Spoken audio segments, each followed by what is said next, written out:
Hi, you reached the City Council. How can I help you?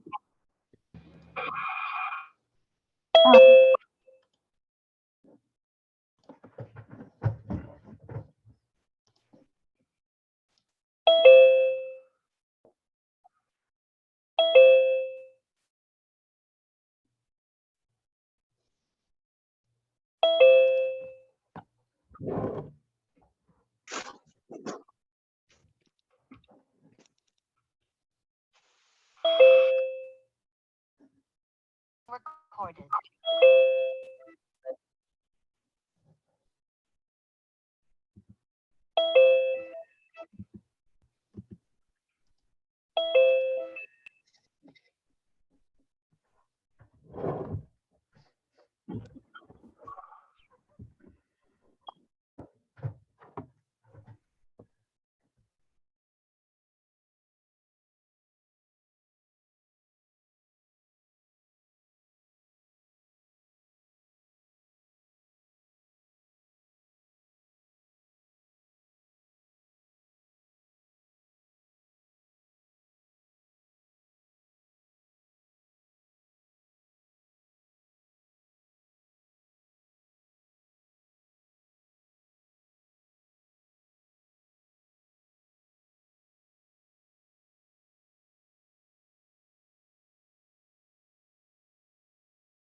Okay, we're going to go ahead and get started here.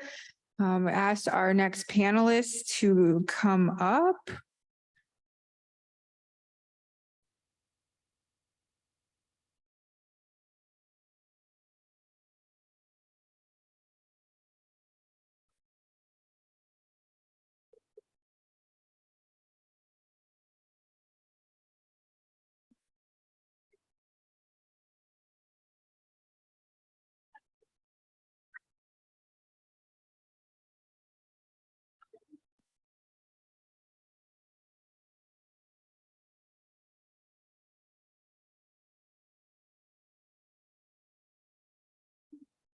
I hope everyone's doing well out there in the audience, having a good time. I just want to let everyone know we did run out of shirts. We sold them all, so yay.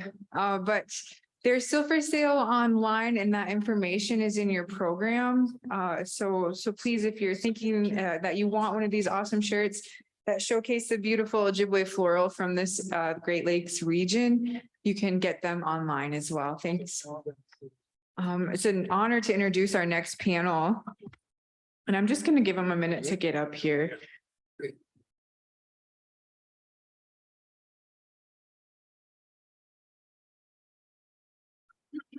I want to sit here.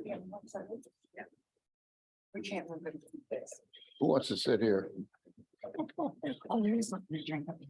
Here, I just got you all fresh. Okay. Oh, okay. Thank you. All right. Oh, All right.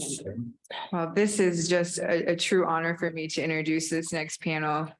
The language that you see written for the title of this panel is in Anishinaabe, and it's a very much a Potawatomi dialect, which I'm unfamiliar with. Unfortunately, we share the same language foundation as the Algonquin language, but I speak an Ojibwe dialect, and this is written in Potawatomi dialect. And so I'm apologizing for being unable to speak the language and introduce the panel in the language. And I hope maybe one of the panelists could do that for us. But I will say in English that this panel is titled, "They Work Together in Order to Help Our Ancestors." This panel has they're all members of the Pokagon Band of Potawatomi and showcases Matthew Bussler, who is the Tribal Historic Preservation Officer, Nicole Halloway, who is the current director of the History and Cultural Center, And we have Christine Morseau here, who is the chair of the Traditions and Repatriation Committee. Majel Demarsh, who is the treasurer. I don't think John's with us today, is he? I don't think he's here. No. Kevin. Be on Zoom. Kevin Daughtery, is it Daughtery? Doherty. And then we also have an addition to this panel, Mr. Clarence White, who has been involved with repatriation here at the Pokagon Band of Potawatomi and was invited to join this panel today. The Pokagon Band of Potawatomi Indians community-led Traditions and Repatriation Committee, along with the Tribal Historic Preservation Office and the Center for History and Culture, all work together to make decisions, give direction, and support all NAGPRA and repatriation matters.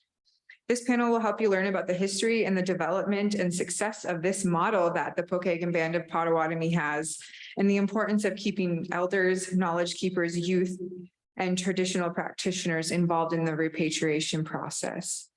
And I just want to let you all know that you'll see Zach here in the front on the ground. He was given permission to shoot this panel. So if you see him over here, just letting you know that our filmmakers are in the house and doing their thing. And with that, I'm going to turn it over to the panelists. Please welcome the Traditions and Repatriation Committee, the Tribal Historic Preservation Officer, and the Director of the Center of History and Culture for the Pokagon Band of Potawatomi Indians.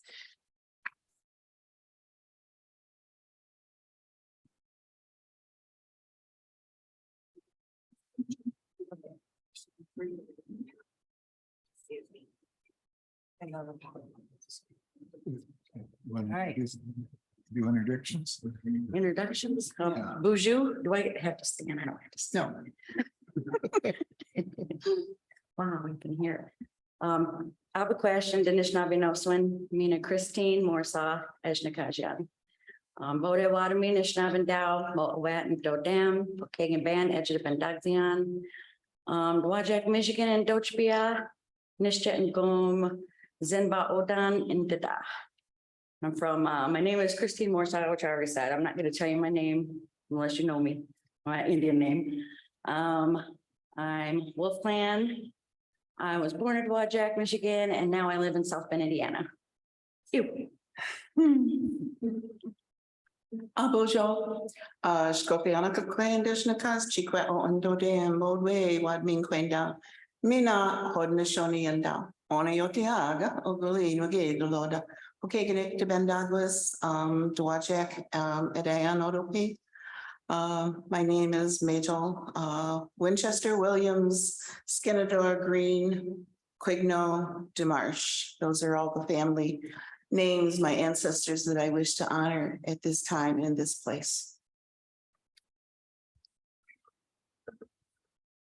Bonjour, Kevin Daughtery and Dishnakaz. Mina Zadio Nina Nishnaben Oswin. Mackinac and Dodem. Bodway Wadmi and Dow, Pokagon Band and the Ben Douglas. Zanba Odanik and Dojbia, Mamanjim Bissenda. My name's Kevin Daughtery. I'm a Pokagon Band member, Snapping Turtle Clan. I was born in South Bend, Indiana, and lived there for the first 3 days of my life. And I currently live up in Michigan, at Sissy Lakes, Michigan. Everybody hear me? Okay, doke. Bajunikan is not it. And a Disney cast cabas wapsyak, body one, Mishika and Doda. Yost about saying by not. As you know, my name is Clarence White, but my Anishinaabe name is Cabas. A name given to me by my great grandmother years back. She named all my family. And but it's been goes clear back because I was born in 1934. So born in on the back end of the Depression.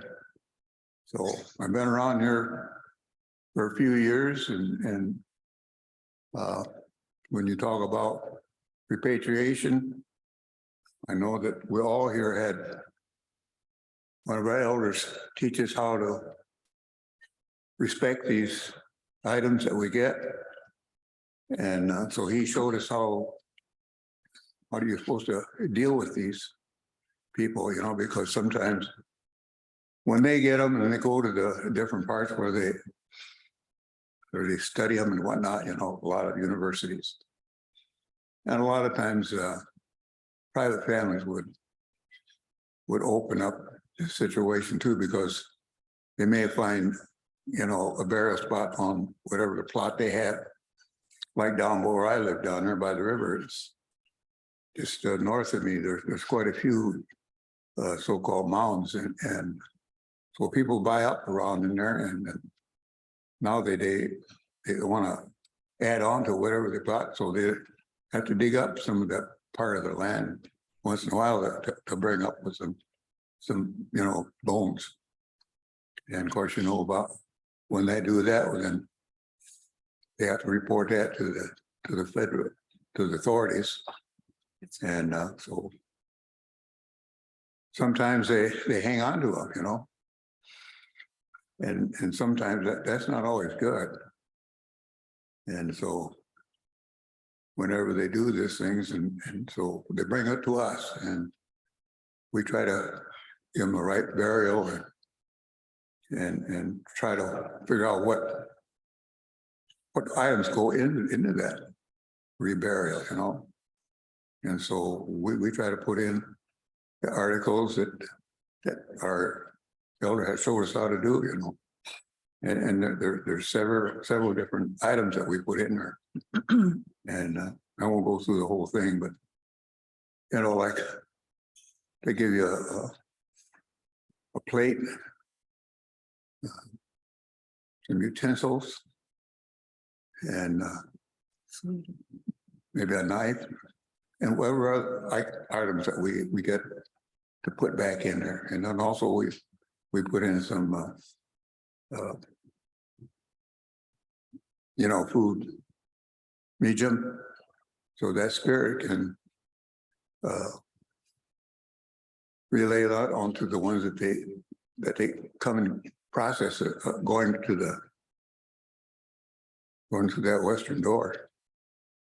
And so whether it's man, boy, or girl, or whatever it is, you know, so we try to do that the best way we can.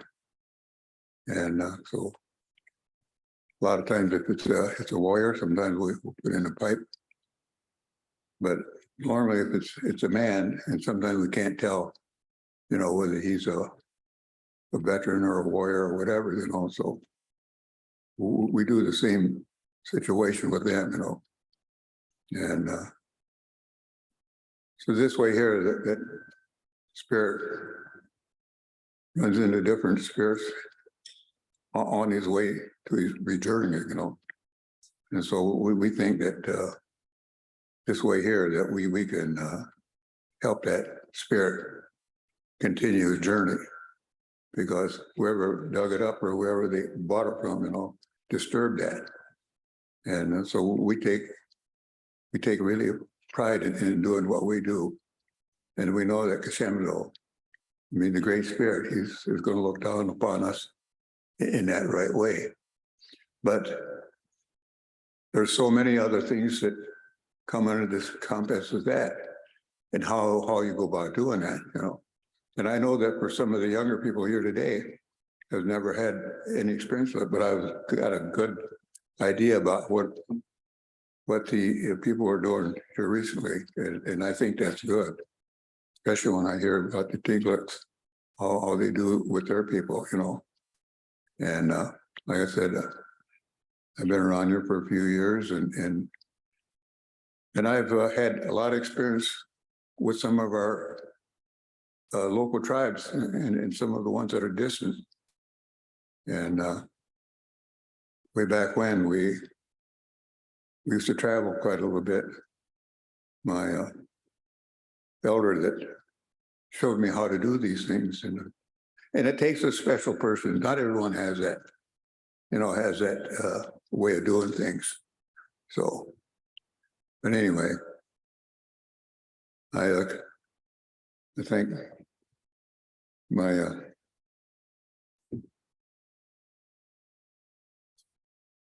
the main man here, you always talk to the Great Spirit. And a lot of times when I'm at home, I do the same thing.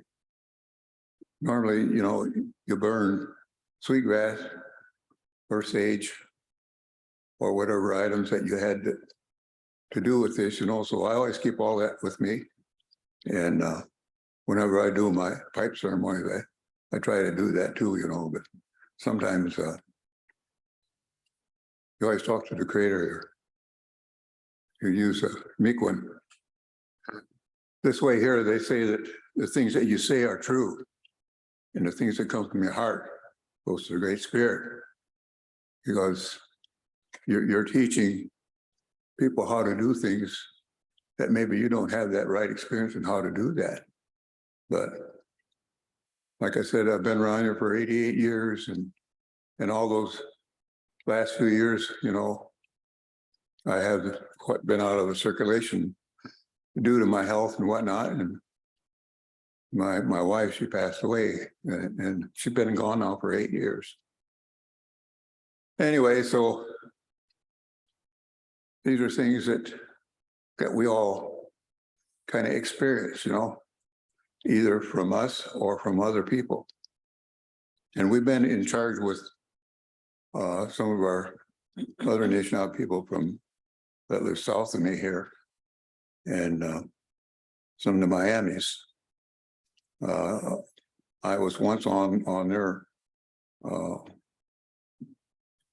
committees down there in Indiana, and but kind of getting off the track here. But I told them back then when I was on that committee that we were the only recognized tribe in the whole state of Indiana that are Pokagon or Potawatomi. There's no other tribe that's stepped up to do that, So we're right in the front head of the people, everyone. So anyway, so I don't want to take up a lot of your time here, but when I was up at Sault Ste. Marie, I piped with a lot of elder pipe people up there, and same way down at Mount Pleasant, all parts of Michigan, even towards the lake.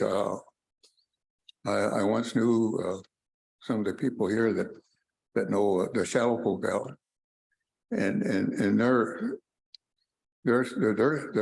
sons and daughters were some of that too, So we all kept in contact with each other, but they're all gone now, and along with other that were up near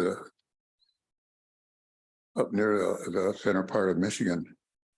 And so I've traveled all over Michigan and just about everywhere, but I went to boarding school up in a little town called Harbor Springs. And a lot of people talk, even today we talk about how these children and people got, how much the treatment they got. But that was a different era, because when I went to school up there, I was, I come from, like a lot of Anishinaabe families, come from broken families.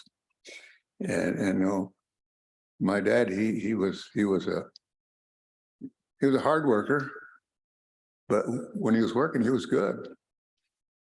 But on the weekends and back during the Depression, towards the end there, he had a hard time trying to get people to work for him. And so he had to travel amongst the ones that he knew, and some of them he got to do the work that he done. And he was like a contractor, and a lot of the local contractors knew of him. And so they always kept him in mind. He always had a job. But during the Depression, what do our elders and our people do back then? What do they do for entertainment? Today, we got all kinds of things today, but we never had that, back then. But these are things that I can remember when I was a boy, because a lot of times I go with my dad, but I could see the work that he done, and it's hard work. And he had to do be the one that does the hard work and to do the supervising. So, but back then it was all handwork, you know, and didn't have no elevators. You had to go up a ladder or whatever, you know. But anyway, so, but that's where I gained a little bit of knowledge from. But just stand there watching, you know. But anyway, a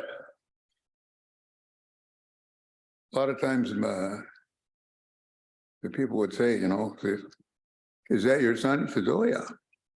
Well, how come he's not in school? Well, he was too young to go to school, so he had to kind of watch me and do his job too. But anyway, so I've been around here a few years, and like I said, I've been all parts of Michigan and pipe with a lot of pipe carriers, you know. I don't really call myself a pipe carrier, you know. It's just a friend of mine showed me how to do these things, and he seen that I, you know, was really interested in. And so I asked my mom one time, I said, Mom, how am I going to get more of my education on Anishinaabe ways, you know? And she was telling me, you know, about, you know, you have to go where the Anishinaabes are at, you know. My mom was kind of not a sheltered woman, but and there were 6 of us in the family, you know, 3 boys, 3 girls. But my dad got pretty bad, you know. He got Bishkwabag, and she took a lot of abuse from him. But anyway, so my grandmother told my mom, says, why don't you send him up to boarding school? She says, some of her people are going up there. So that's where I went to boarding school up in Harbor Springs, Michigan. And I really learned quite a little bit up there. And it was run by the nuns of Notre Dame and the Franciscans. There's our teachers. And of course, it being a Catholic organization, you know, we were all pretty well Catholic order, you know. And I think most of our Anishinaabe people are that way, but sooner or later they go their own way, just like kids do today, you know. So, but anyway, so I thought it was a good training, really. And I learned a lot because I was around with a lot of our Anishinaabe people. Not so much Pokagon, but the ones that were up there, you know, a lot of different organizations up there. And so I got a good education there that I think was good, because the nuns and the priests, I think their main idea was obedience. You know how Anishinaabe kids are; they're as wild as the weeds out here, you know, and they're not going to listen to you. But that my mom didn't have that problem, you know. She was a woman by herself and having 6 kids, and so some of us went up there, and I think out of 4 of them I went, and so, but I stayed there the longest. But anyway, it was good. Like I said, they teach you how to be good, you know. And if you wasn't good, you know, you might get a lash or 2, you know, or whatever, you know, or might speak harsh about you, whatever. But you know, it was good. But I know a lot of our people are that, you know, have a tendency to not look up to that part of it, you know. So, but that's where I went to school up there and graduated, and come out of there and come back to civilization, come back home again, back to South Bend. And but anyway, I can just go on and on, you know. I think I'm going to get you disinterested about what we're talking about here, and I don't want to speak for everyone else here too, because but I have an awful lot of experience with that, and with Frank and we traveled quite a little bit, you know, and got to know a lot of other Anishinaabes, you know, between here and in Canada. We was up at uh, Shabby Town and over towards the go across the river over on the other side to Sarnia and up to Kettle Point and near town, a little London and Chatham. You know, some of these names I kind of forgot because in 1984 I had a stroke, and sometimes I get little things mixed up. But anyway, so we traveled quite a little bit, Frank and I and the family too. And then from there on, we met a few of the other Anishinaabes, and I got to know so many people. And they're really good to me. And good to my wife too, because my wife was not Anishinaabe, she was Polish. And but she got along good with us. And anyway, that's a whole different story I could tell you on that. But anyway, so I've been around here a few years and been different parts of the country. Know a lot of people that were near around Mount Pleasant. So many people up that way. But I got a kick out of some of the guys that I used to pipe with, and especially when we go up to Sault Ste. Marie and visit with a lot of pipes up there, like I was telling, this afternoon about how cold it was when we went up there. We had a pipe in a longhouse and just like we're having a day here, and it was 6 below zero. And there we are sitting out in a teepee. You can see the end of the teepee flapping, 6 o'clock in the morning, we're doing pipe ceremony. And all I had on was just what you see, just my shirt, and that was it, So after we got done with the pipes, they said, well, we're going to go inside. I said, well, everybody was glad of that. We went inside, so we continued our day up there. But that's been a long time back, So when you talk about reburying our ancestors, we all know how to do that, And because of our elder, he showed us how to do that, And a few other things that how to go about satisfying that. That was Frank Bush, right? This Frank passed Bush, away now. yep. Sometimes I don't like to mention names because some people get a little bit. Of course, I know Frank, but he's up there. He's watching us right now, And thank you, Kevin, for mentioning that. And but anyway, And when did that start? Because that started, and I have to contradict my friend and our vice chair, Gary Morseau, but this repatriation committee started before we got federal recognition. Oh yes. And as I was living in California at the time, but I'd talk to my parents and I'd visit people back home and find out about these reburials that were going on. And so as I understood it, we'd get local people who would find something on their property. Farmers would turn up something when they were plowing. Things would be unearthed on riverbanks, and didn't we get something back from Notre Dame once upon a time? Oh, certainly did. Yep. And we, they have a cemetery there, Notre Dame Cemetery, and we buried those remains there. And we got people from all over Indiana came there, and some of them down from Indianapolis, and some of those Miami people were up there too. Sometimes when you do this, you don't advertise it, because it's, you bring in the wrong kind of folks, Same way with today, they want to try to advertise these things here, you know, and you don't, you're not there to try to make money or whatever, you know, you want to there, you want to take care of your people. And I was really surprised the way that those people from Alaska, how they go about doing that, you know. And even us right now today, not so much today, but a few years back, you know, they talked about how to do things, you know, by the clan wise, you know.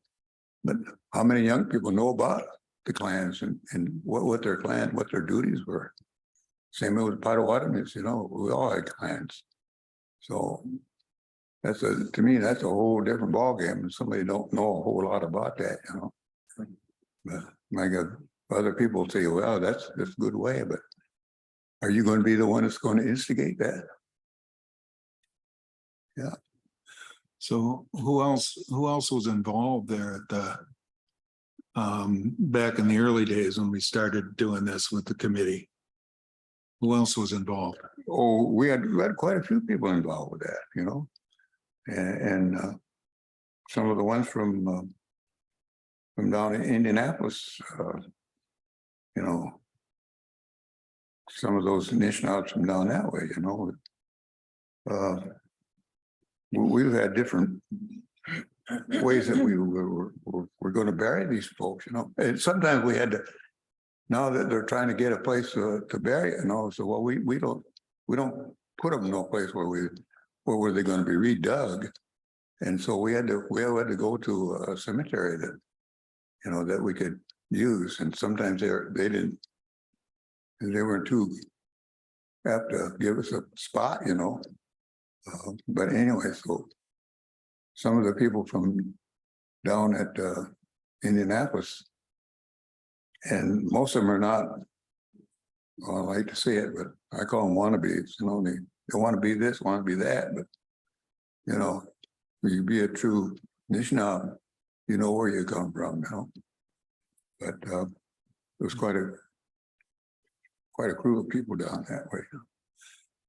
Clarence, I know Clarence Surratt, you know, he was helping us with helping you with the pipe ceremony this morning. Mm-hmm. He was talking to me a little bit about a big meeting you had at Tom Topash's house. Oh, Town Topash, yeah. And just trying to figure out where to bury people. Oh Lord, yeah, because that you know, that was quite a thing as to where we're going to bury these folks, you know. Because we got the remains and see if we did get them to where we're going to do it, you know. So, yeah, he was involved. Tom Topash was involved with a lot of that, you know. Yeah, and then you're learning from Frank, right? And oh yeah, and you and Clarence and Tom at Tom's house, and oh yeah. And this is before we had federal recognition. Mm-hmm. So we didn't even always have a building to meet at. Oh yeah.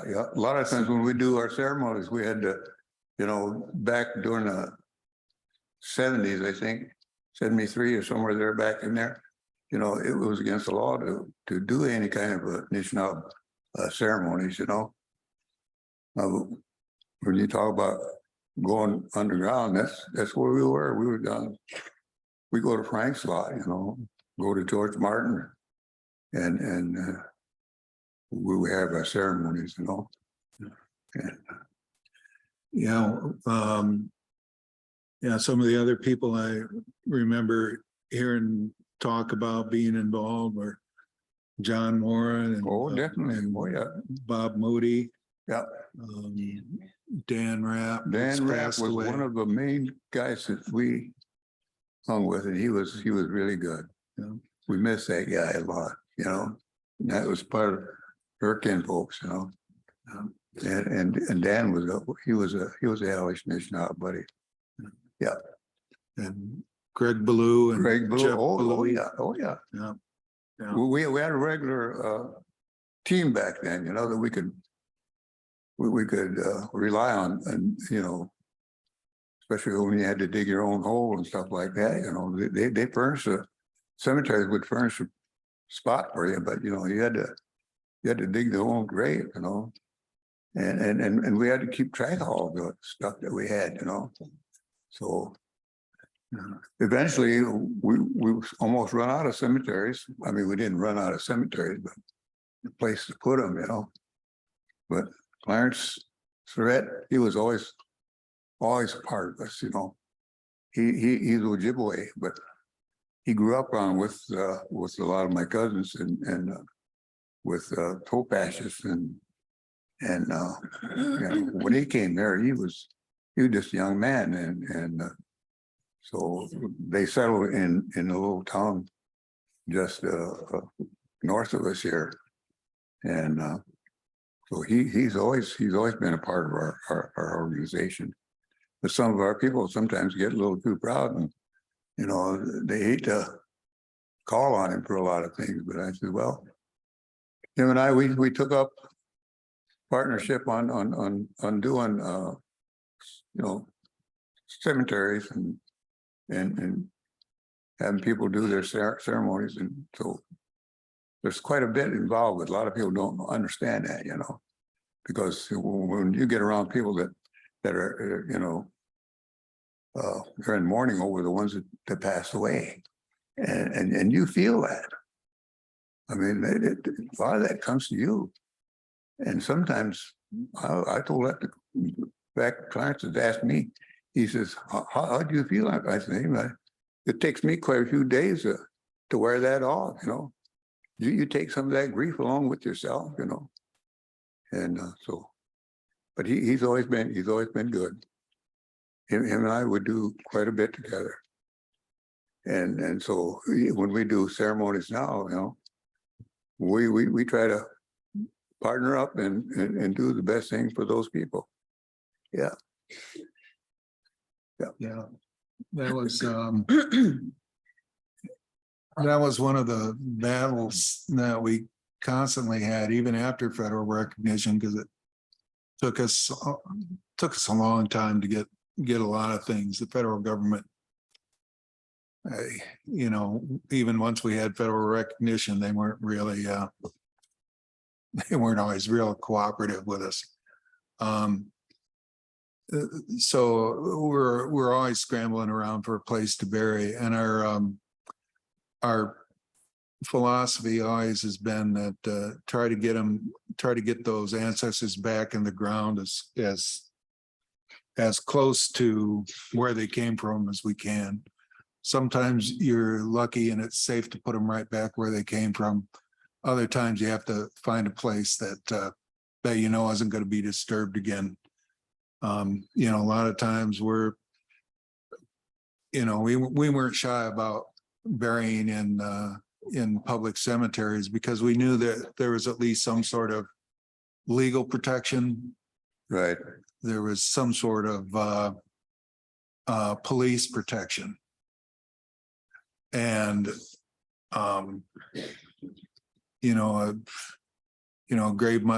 grave robber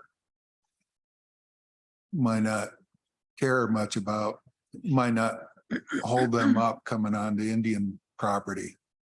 They may have more respect for coming into state or federal property, you know, and that's just the truth of the matter.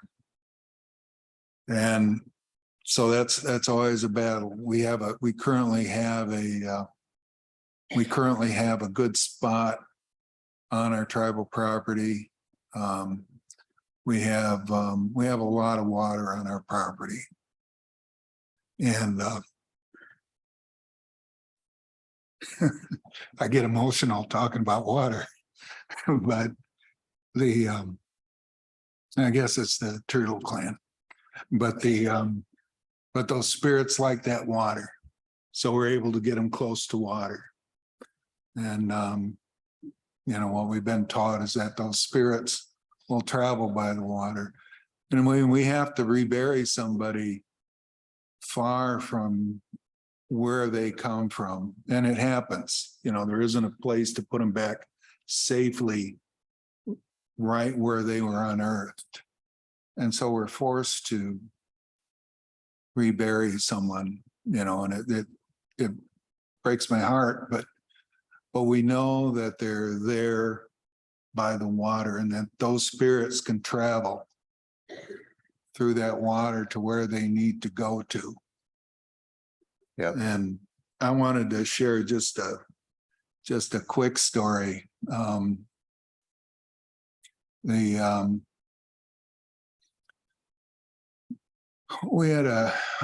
We used to have a healer who's passed away now, but he would come into our community. He wasn't from our community. He was from Canada, and he would come and visit, and I'd go see him, and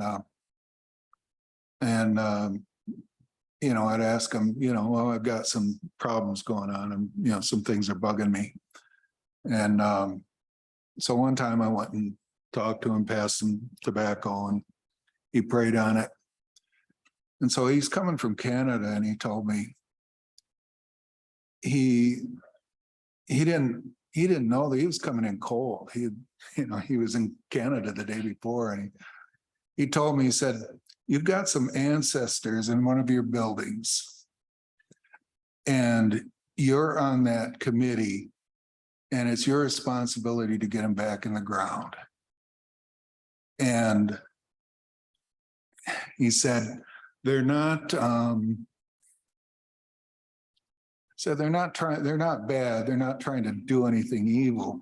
So it's just, you know, they're just like us. You know, there's some good people, there's some easygoing people, and then there are just some cranky people. And he said, they're cranky. And so they're giving you problems. They want to go back in the ground. And so like Clarence says, you feel them. Those ancestors travel with you. Yeah. And the Native people here, the people who work with us, you know this already. But for those of you who aren't actively involved with this, know that this is real. Those ancestors travel with you. They live with you. You work with them, you rebury them. It's really hard work, but the relief you feel when it's done, when you put those ancestors back, it's not just your relief at taking care of a task. You're carrying that relief from those ancestors. So we have this committee, and this we're the modern iteration of something that started back, 40 years ago, 50 years ago. And so we filled you in on that. And I wanted to turn this over to our current FIPO, our current Tribal Historic Preservation Officer, Matt Bussler, and to the director of our culture department, Nicole Halloway, who's Matt's overseer and the umbrella for this, protecting this committee. And they're zooming in today. Hopefully they're out there, and they were going to talk about some of the more current things that are going on now. Kevin. Buju, Nicole Halloway, Indigenous, Mshike and Dodem, Wwithmiktthéwimdëwêk, Pokagon Band in the Bendagwis, Center of History and Culture, Nizhokmëwawat. My name is Nicole Halloway, and I am a Pokagon citizen, Turtle Clan, and I work for the Center of History and Culture. I'm new to the director position, but I've been in the department for 9 years, I believe. So I'm familiar with TNR and the committee and the work that they do. I'm familiar with the work that our THIPO does, and I'm starting to dive into that rabbit hole of NAGPRA law and all that entails, and trying to be the best support that I can for the work that TNR does, and for the work that the extensive work that Matthew Bussler does as our TIPO. So this is something that is, as I said, I'm just familiarizing myself with all of that and what that entails. And it is an honor to even be included in the list of names of this group of individuals that are sitting up here representing the Pokagon Band today, because everyone here I have so much respect for, and for the passion behind all of the work that they do for taking care of our ancestors and for taking care of the community and the people that we have here here with us today. So I will turn this over to Matt Bussler because he has a presentation all prepared for you all. And I really appreciate the opportunity for us to speak to you today, and appreciate everyone in attendance who came out for the conference. So Matt, take it away.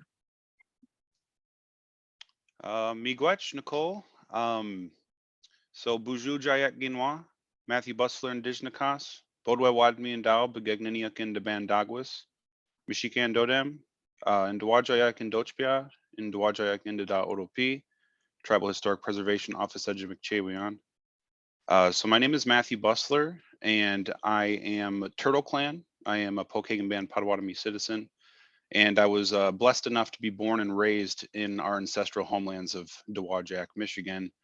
And you know, it's such an honor to be able to take some time here today to you know, speak on this panel with such a group of compassionate and loving people.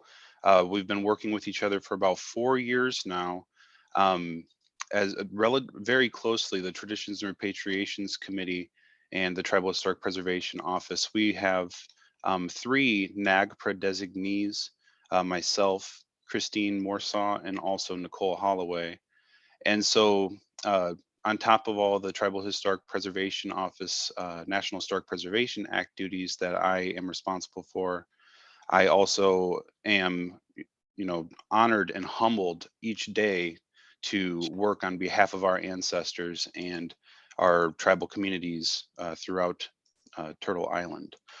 And so Nicole had stated that I had a presentation prepared. It's more like some talking points. I wanted to touch base on some of the current projects that we are working on, as well as touch on some the participation that we have with the Michigan Anishinaabe Cultural Preservation and Repatriation Alliance, as well as provide just a little brief overview of some of the recordation and information maintenance processes that we have utilizing geographic information systems and GPS technology.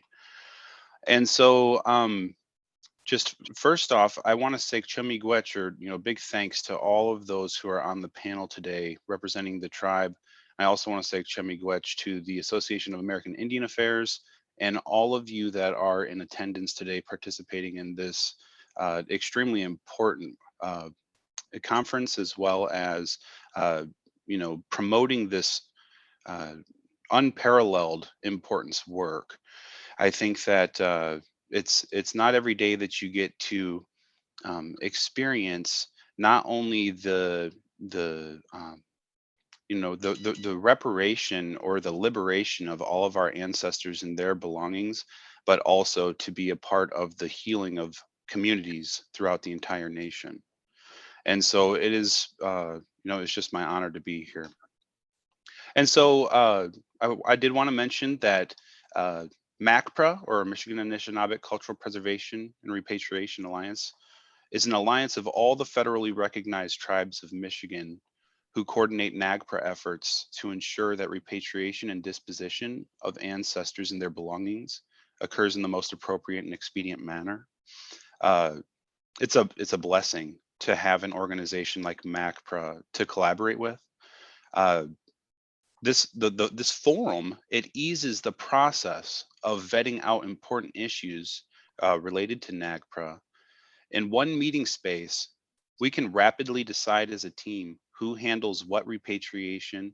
We can gain concurrence from one another right there in that one meeting space, and move forward with the following NAGPRA process to recover those ancestors and their belongings in the most expeditious way possible.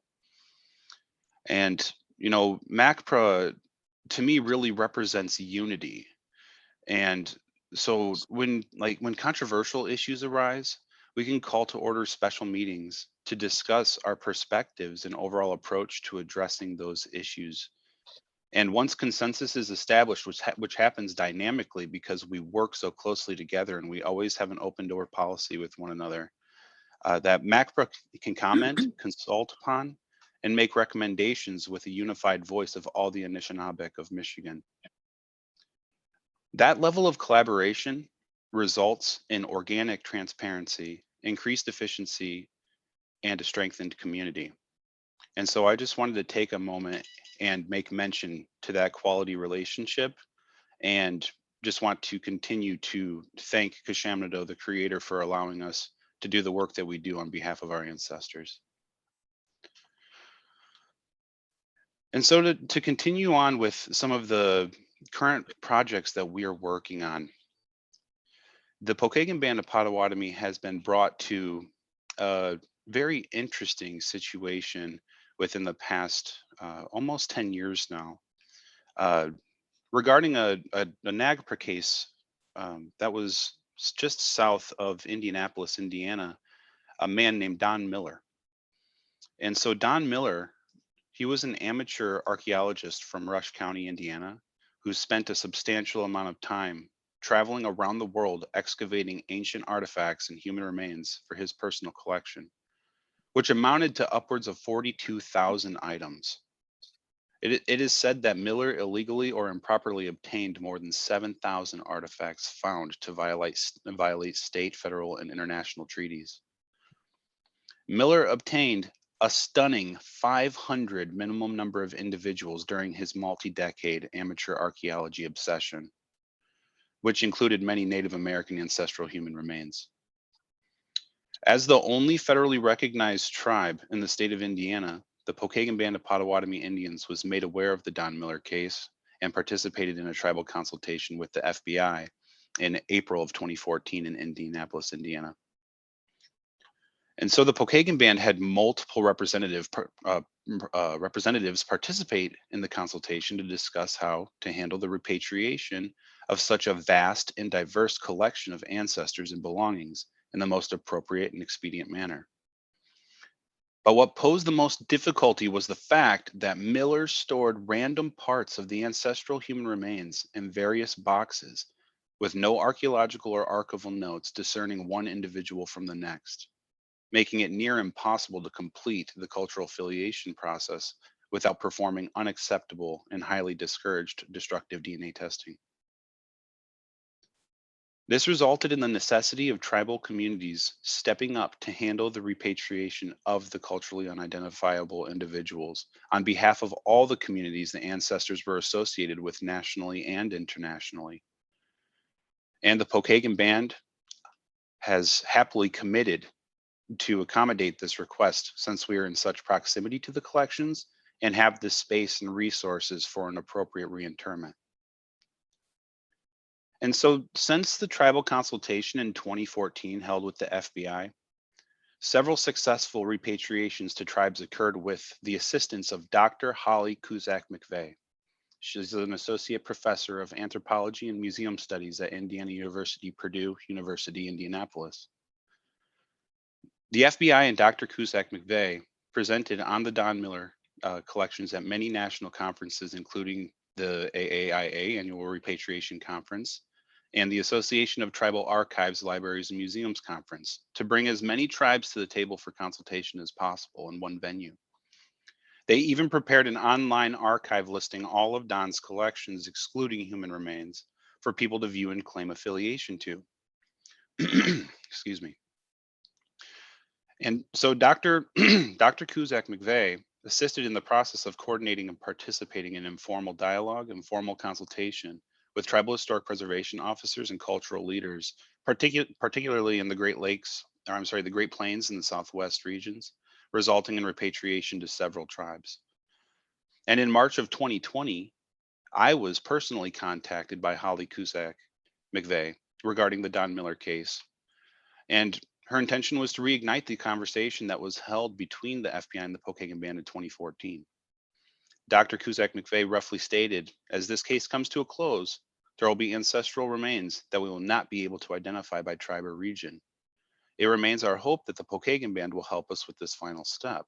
As the federally recognized tribe in Indiana, we hope you can help guide us in making sure that these ancestors, some from Indiana, others not, will be treated with the respect and dignity that they deserve. She also stated that it saddens us greatly to know that we will never get everyone back to their proper homeland, but we are reassured by our continued partnership with the Pokagon Band of Potawatomi. And it personally gives me great pleasure to say that the Pokagon Band will honor its commitment by repatriating all the remaining culturally unidentifiable individuals and their belongings and reinter them within our private cemetery through traditional ceremony, offering love, care, and respect to the ancestors that they deserve. And so I'd just like to take a moment and make special mention of Dr. Holly Cusack-McVeigh. Holly has been extremely helpful in facilitating this process from day one, volunteering countless hours over the past 9 years to the ancestors and their well-being. Holly has always conducted herself with commendable cultural sensitivity, humility, and compassion. Her commitment to our ancestors will never be forgotten and always cherished. Miigwech Holly. And I would like to clap for her right now, honestly. So miigwech Holly for all of your assistance with us. Majel, it looks like you're trying to say something. Excuse me, Matt, Holly is here. I'd like her to stand. Yes, please, please.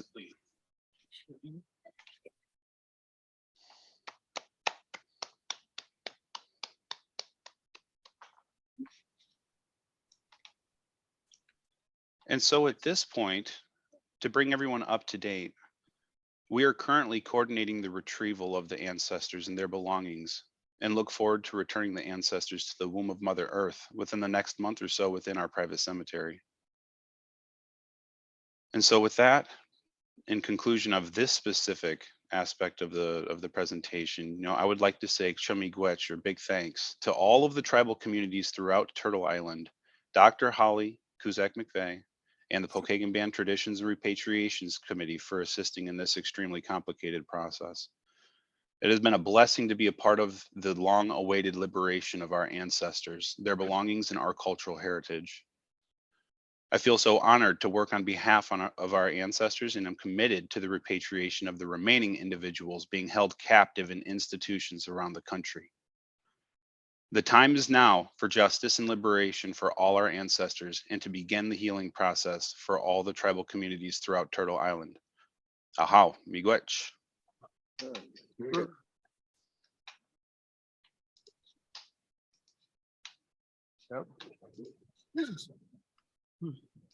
And so at this point, I wasn't certain if there was anyone else on the panel that had something that they would like to say, or if they would like to include in this discussion.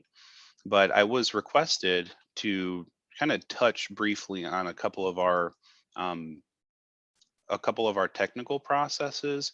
And I don't want to get too deep into the weeds on this, but basically the Pokagon Band has been blessed enough to have the resources to establish our own reinterment cemetery, which Kevin had touched on a little bit earlier, on our own personal property that, one, ensures that tribal authority would be maintained indefinitely, and that, two, that the cemetery provides us a space to lay our ancestors to rest with ease of mind, knowing that we own and manage the property. And having a space to reinter our ancestors that is close to our community also allows us to monitor and visit the site more easily. And so having this space to utilize for our reinterment kind of clears the air a bit for us. Instead of having to be concerned about returning our ancestors and not knowing where to put them, we're able to bring them home and know that we're laying them to rest in a place that is peaceful and will be taken care of by people who love them. And so to kind of get into another technical nuance related to that tribal burial site, our goal from the time that I started working for the tribe about 10 years ago, my background is in geographic information systems. And so I brought to the table, database and mapping technology to our cultural resource management program. And so the Pokagon Band has been utilizing GPS and GIS technology for the recordation of completed reinterments at the cemetery to ensure that the retention of accurate locational information and detailed notes on the contents of each grave is maintained. And this allows us to more readily and comfortably reinter future repatriations of our ancestors, because we have that record of where everyone is and what is within that grave. And so I just wanted to touch briefly on that. That's kind of a part of our process on maintaining record. But with that, I really want to kind of open the floor for questions, or allow our panelists, if Majel or Christine have anything that they would like to say, or Nicole. But it's a real pleasure to speak right now, and I'm actually quite sad that I can't be there in person, but I can feel the energy. I can feel the energy of all of you, even though that I'm sitting here at my house. And so I really appreciate all of the work that all of you do on behalf of our ancestors, and continue to do this great work. It's, as you all are aware who do this, it is a great honor. And it's always very touching and emotional experience. And with that, I don't have much else to say, but miigwech for your time. Thank you, Matt. It's good to see you. Yeah. It's good to see you as well. I'd just like to mention Matt is battling some health issues. And so when I say it's good to see him, it's good to see him. And one thing I wanted to mention, when Colleen first approached us about doing a panel discussion, one of the things she mentioned was she mentioned she thought that our relationship with this committee to our THPO office was fairly unique. And when I started getting involved with this, the committee was already going. We were already doing this. We were already doing reburials. We were already retrieving things. And I moved back right before we got, a couple of weeks before we got federal recognition restored. And so I just always assumed that's how it would work. I assumed everybody, well, you probably have a committee that oversees repatriation and culture issues and advises the council on those kinds of things. And at that time, the people that Clarence mentioned that were involved at that time, a lot of those people were tribal council members. So there's automatically a meshing between what the committee was up to and the importance of repatriation and the tribal council, the tribal leadership. And that was, as I'm finding out, that's not always the case. But as the tribe has evolved, we kept that presence, and we've kept that relationship with the tribal council. And we've also, when we had our committee already in place when we established the official Tribal Historic Preservation Office.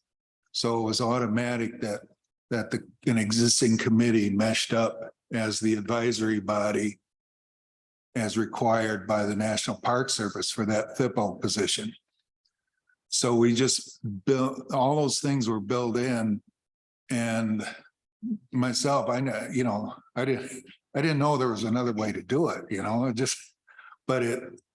from as I found out, that isn't always the case, but it's something that helps make things go smoothly and helps ensure that you have the support of your tribal government, so you're not fighting your tribal government.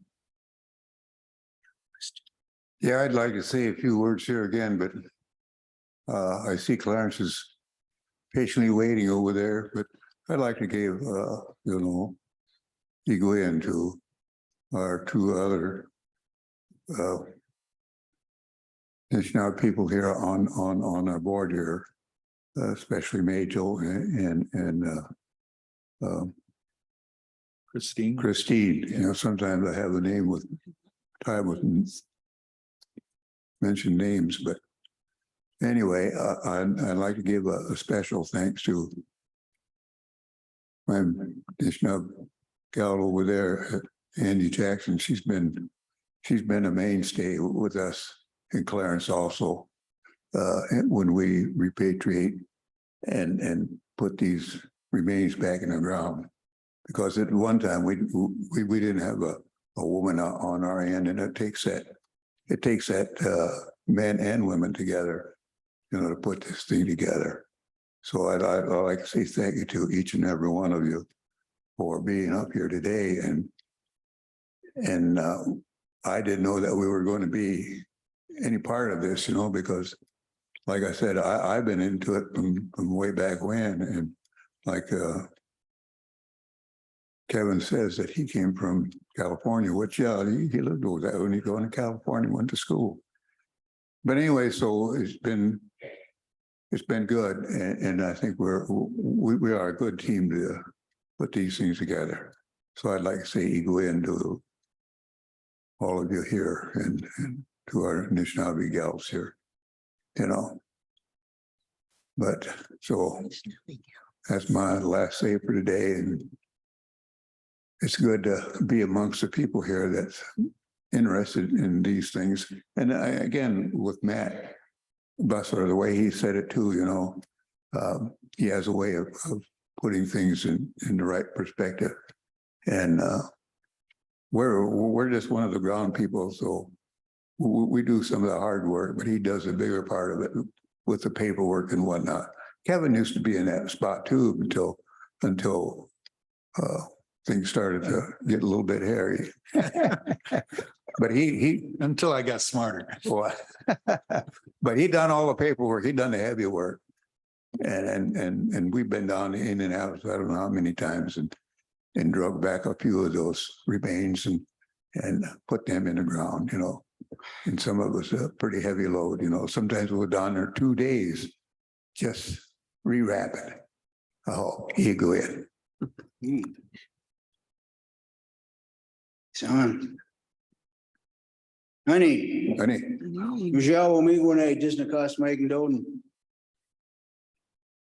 I've been associated with Pokagons as long as I can remember. And I remember back in the day when we had a meeting at Tom Topash's house, and it was a sunny day. We all met in the longhouse. I think it was good, maybe 6 or 7 years before they became federal recognized. Mm-hmm. And we all met trying to figure out what to do. Frank was there, Dan Rapp, Tom Topash, John Warren, Bob Moody, Greg Ballou. I think even Jeff Ballou was there, and we all met in there because remains started coming back from farmers who dug them up, by accident or whatever. And so we all got together. And I remember I closed my eyes and I can picture that day. It was a sunny day. We're sitting in there talking about what we're going to do. How are we going to bury these remains in a good way? And everybody had a chance to talk, and what we're going to do. And there was times that we talked about, well, let's go dig a hole, somebody's property or something like that, and put 2 foot of cement on it, And I remember saying, I says, well, it doesn't make a difference if you put 2 foot of cement on it. I says, they want to get to it, they'll get to it. They'll find a way. And so we talked and talked, and then we came up with all of us, we thought about it, and we came up with the idea, let's put them in a white man cemetery. If we put them in there, they're not going to be digging graves up and stuff like that, So we all agreed on it. I remember that time. And when Tom Topash at the time, he headed that whole thing up and got us a plot over at Niles Cemetery. And we buried a lot of remains there. And so it just, it's just something that we started to do and we knew we had to do. And sometimes we would go down to Indianapolis, I think one time we went down there and we had to sort through those remains and stuff. And we always put them together as best we can. And we always wear gloves too. We was taught to do that by, Frank Bush. Especially you never know where they came from or what's on them. And sometimes some of these remains come back. Remember, we did some remains at my house there. And the skull was cut right in half and it was used as a cereal bowl. Had varnish on it and things. And the things that they do to our people, our ancestors. To them, it's just something they want to do. But when we think of these things, it's us here today. And me and Clarence always say, we're not getting any younger. Those young ones are going to have to come up and take over. But for the Pokagons, I've always been part of them as long as I can remember. Help them out and doing things, me and Clarence and whatnot. But that's about when it started, probably back in 87, maybe 86, when we started doing those things. And then later on, at that time, we were just considered to be a traditions committee. And then when the law was passed in 1992, it was a partial law. And then we knew 3 years from then it was going to become a real law. And then Traditions Committee became a repatriation committee too. So I pray to the Creator that these things will be taken care of, when that time comes and we're gone. That the young ones that are here today, that you won't forget it. Me and Clarence have been fighting for this for a long time. One time we was up in Lansing, Michigan, me, him, and Frank Bush. We're trying to get help, and Tom Byron called us in. So we're trying to get help because long time ago, probably in the 30s and 40s, archaeologists went into Birch Island in Canada, at dead of night, and stole the remains from the graves. And so the people from Birch Island were fighting with them for a long time to get those remains back. Eventually it did happen. It was a big fight, but we managed to have that happen, But yeah, it's something that we all have to think about all the time. NAGPRA, MAGPRA, boarding school, residential school. All these things that happened to our ancestors long ago has affected us today. And I think of those times, and I think of a man by the name of Dan Pine. He's a distant relative of mine and also a friend of mine, Jake Pine, who passed away a couple of years ago, medicine man. He would come down from Canada. Tom Byron was the head of the Lansing leadership program for Native Lansing leadership program. And he'd call me in from time to time and we'd make videos and I'd help out with his class and stuff like that. And so sometimes they'd bring Dan in. Dan was one heck of a dude. He just, he speaks the language fluently. One time I was doing a presentation at the Lansing Indian Center there. Betty Pamp was there, Judy Pamp was there, and we were talking about a film, and I wanted to talk about it called In a White Man's Image. It came out in the early 90s. And so we talked about that, and also I had to go to Michigan State after that, and I ran a little late. Dan was there, Tom Byron was there, I came in, and my son brought me there because I couldn't drive. I'm legally blind. So I went into the room there, and all these tables were set up, and all the archaeologists and anthropologists all there had their suit and ties in there. And I came up, and they were waiting for me to come in. I was running about 10 minutes late. And Dan and Tom were sitting at the front table like these guys are here, because they wanted to hear what we thought about remains and things like that, So I came in there, I was pulling along my pipe bag with me and sat up there, and there's a table, my chair was set up there, and I got up there. I looked around and I says, all right, guys, where do you want me, on the table or on the floor? You think they would laugh? They just stone face, you know. I said, you know, just looked at me. I remember Dan Pine laughed a little bit at that. Yeah, he had no humor. Well, anyway, we discussed it. We discussed it with them. One guy says, how can we lower that wall? And I said, well, one way we can do that is you give us our remains back of our ancestors. I said, so we can put them back in the Mother Earth from whence they came, so the journey can continue.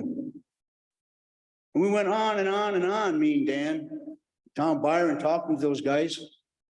Seemed like it went in one ear and out the other.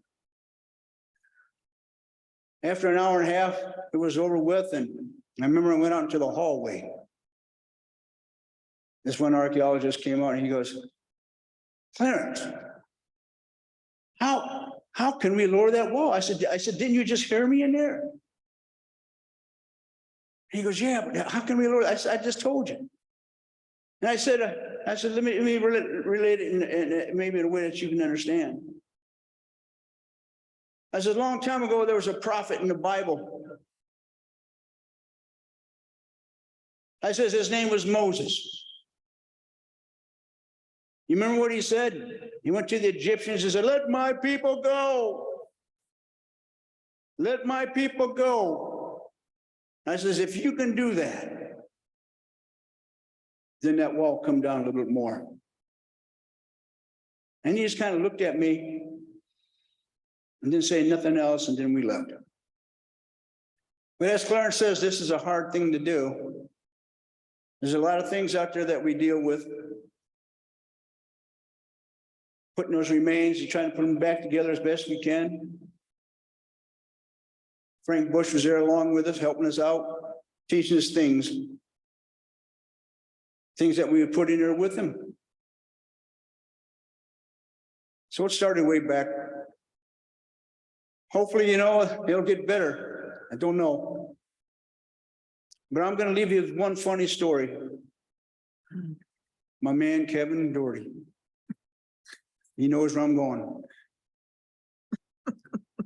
One time, they gave us a call, me and Clarence. We got some remains, we're gonna bury them. So, okay. So Clarence come and picked me up, and we went over there. It was kind of chilly outside, just before winter, I believe. And it was just a bundle, just a small bundle of remains. And so we got out there, and I usually blow the eagle whistle and sing some songs like I did this morning, and me and Clarence pray over these things. And we got there, and we kind of looked down there, and you got to understand who was their maintenance. They got some Jognosh people in there, you know. So go dig a hole over there where we can need it. Well, apparently, yeah, they dug a hole, all right. The dang thing was probably over 7 foot deep. And I don't know, you put two tables together and it was that wide, it was deep. Me and Clarence says, well, how in the heck we gonna do this? So I told Kevin, I says, Kevin, you're gonna have to get in that hole. He goes, well, and I said, we'll hand the remains down. I said, then what you got to do? We threw a shovel down there, and I says, see that corner over there? You got to dig a hole into the corner up underneath there, as deep as you can go. Because I said, how long is this going to be open? He says, well, I don't know. I says, well, then we better dig it as deep as you can, and we'll put the remains in there, and we do what we had to do. And I says, and cover it up so nobody knows where it's at, as best you can do. He says, okay. So he did that. He's in there, he got that all done, and he says, how am I going to get out of here? If you got the picture, I mean, this whole head had been 7 feet deep, and maybe, 6 foot in diameter around. And so he tried to get out of there. He tried to put some holes in the wall and try to dig himself out of there. And that's why he started laughing.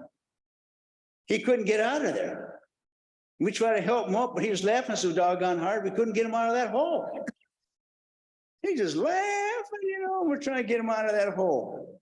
I said, well, Kevin, you got to stay there. But we got him out of there. Can't remember what take we used. We didn't have a ladder. So I think we got some rope down there and pulled him out of there. But I remember he just laughed the whole time. That was the funniest thing, you know, and me and Clarence says, man, all we needed was a little hole. That thing, he was humongous. And me and Clarence and Kevin, we talk about that time and we just kind of laugh about that issue. But, you know, sometimes we add a little humor to our seriousness. Because I also believe our ancestors did have humor. And I'm thinking, I says, those ones who we put in there, they're probably laughing along too. But I'm glad to be here, to be part of this conference. I think just a little over a week or a week and a half ago, I was up in Baraga doing a presentation about traditions and things up there during the, I think it was called the boarding school, residential school thing. It was put on by the Native Justice Coalition. And so I was up there just about a week and a half ago up there. But there's a need.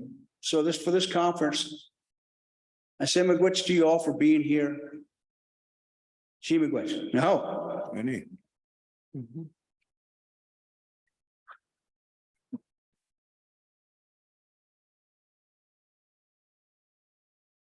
We do have a question from the Zoom. I have Randy, and he's asking, how do you deal with repatriating human remains, funerary objects, and the tribe doesn't agree with or is scared of what is being repatriated? Do you have any experience that you could help us with? Thank you. Well, we don't, I'm trying to, I don't think we've ever done anything with any sort of reburial or repatriation when it isn't agreed upon. And I, speaking for myself and, the other committee members can speak up, but I think I'm accurate in summing it up. We, one, we don't want to bring that, we don't want negativity associated with our activities. You go in with a clean mind, a clean heart. You leave any issues at home, you don't bring them into the reburial, and you try to have that whole process be as clean and welcoming as possible. And the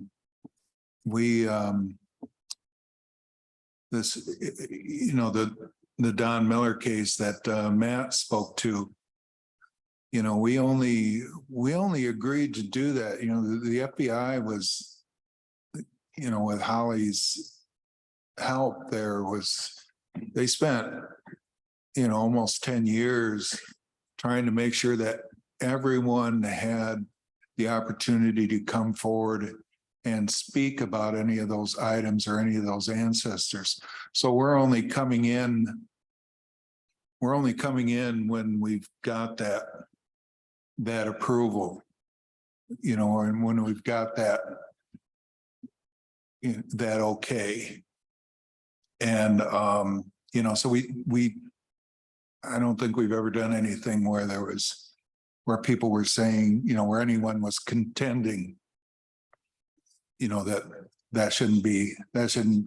those ancestors or those artifacts shouldn't be reburied. We've had a few problems with some archaeologists who didn't want to part with the things. We've gotten some,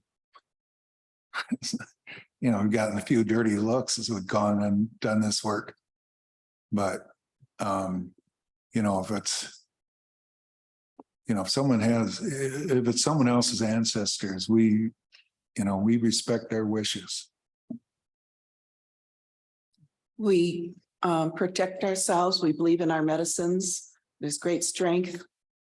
And we pray so that if there was some negativity coming into us with an ancestor that we weren't aware, you know, we let them know that we're here for good and that we want to take care of what we need to do.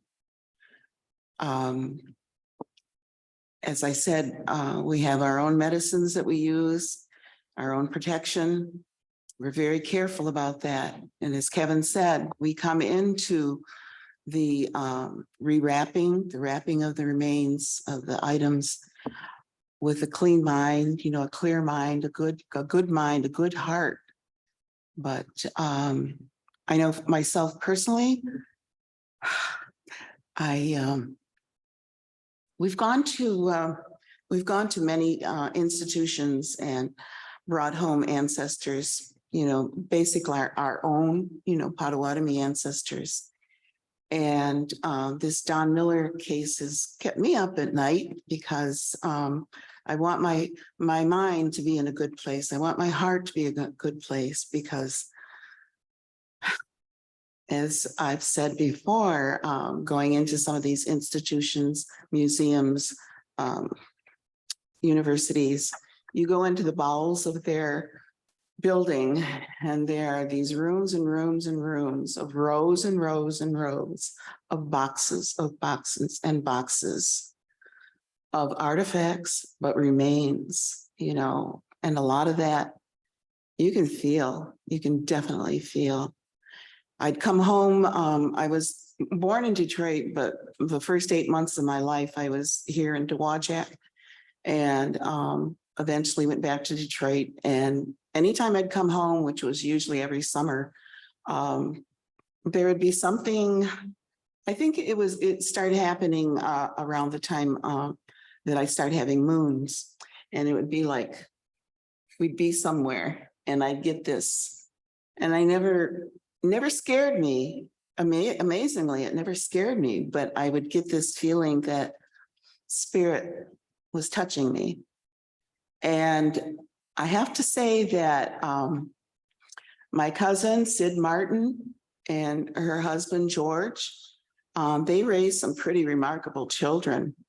And my daughter, Dawn, attended U of M, University of Michigan, the same time her cousin Shannon did. And there was, oh golly, Andrew Adams, Joe Riley, Julie Block, Melissa Lopez. I mean, just a whole group of them that took on the university.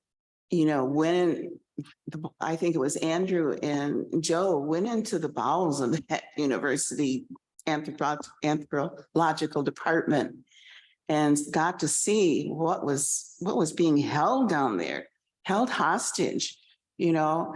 And at that point, I think I was, you know, just what they did helped me to realize coming home and helping in doing, you know, these reburials, you know, these retrievals, these reburials. And I can honestly say, you know, we don't know who we're burying. We know we've buried children. We know that we've buried adults. We know that we've buried only parts of a human being. And you know, it's very difficult sometimes to do this, as many of you out there know. And as I've said, you know, to our group many times at reburials, that my reward when I walk through that western door and I cross that Milky Way, that yes, my relatives will be there, you know, waiting for me, but there will be hundreds of other spirits that will let me know who they are, you know, let me know their story. And that's what I look forward to.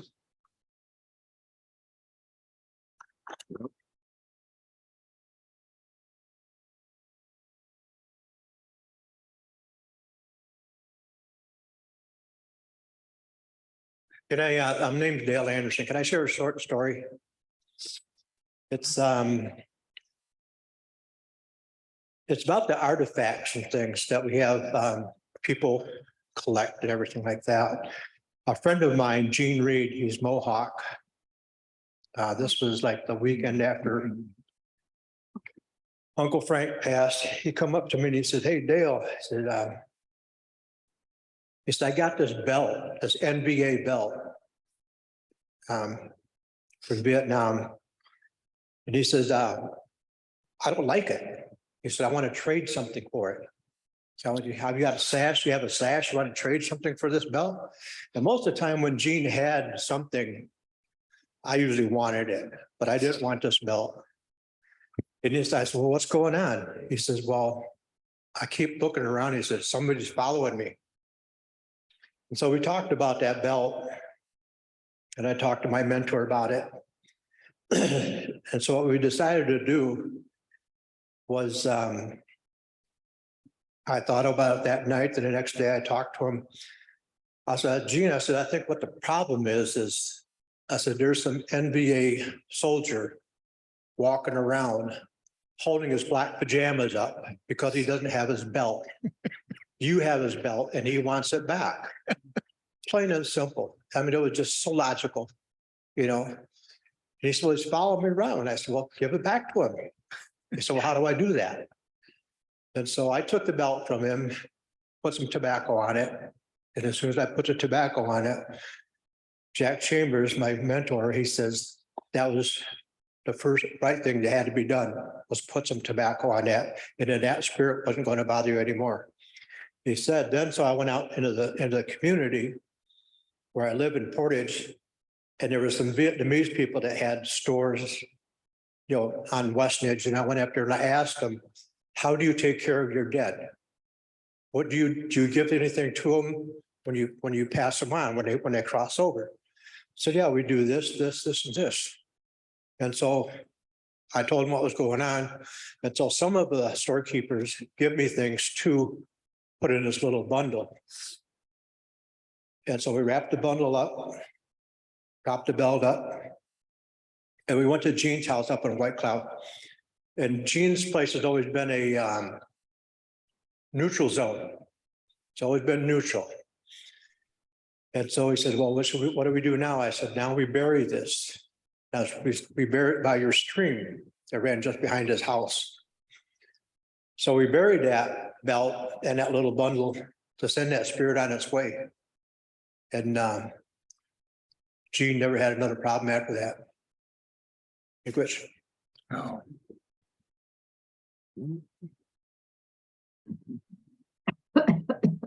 Hopefully that guy's pants are staying up.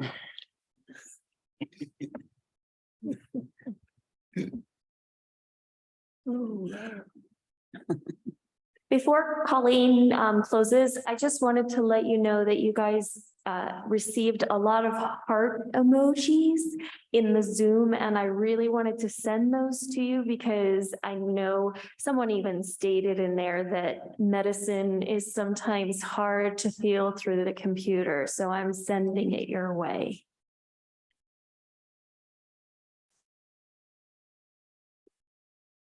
Iguan, Wellena. Oh, it is on. Okay. Thank you, Shell, for letting us know, and rightfully deserved. This panel has really grounded me this morning and brought a lot of good feeling into my heart. And if we could just take another moment to thank the Traditions and Repatriation Committee, the Tribal Historic Preservation Office, and the Center for History and Culture at the Pokagon Band of Potawatomi.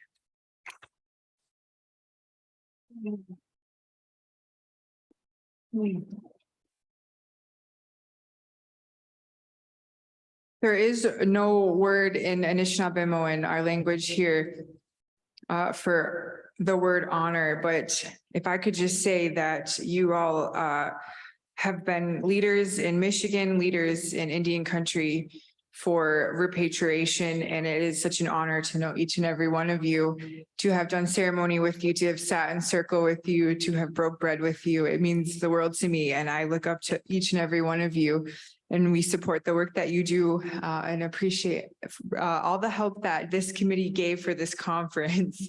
I don't know if that was shared with the audience earlier, but this committee has been such a really important part of planning here today. So give it up for them.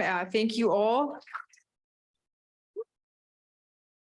We have a 15-minute break, and then we have another exciting panel. We're going to hear NAGPRA updates from the National NAGPRA Program Manager and the civil penalty investigator, so Melanie O'Brien and David Barlin-Lyles.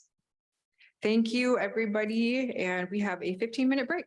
There are snacks, everyone. It wasn't so bad. It was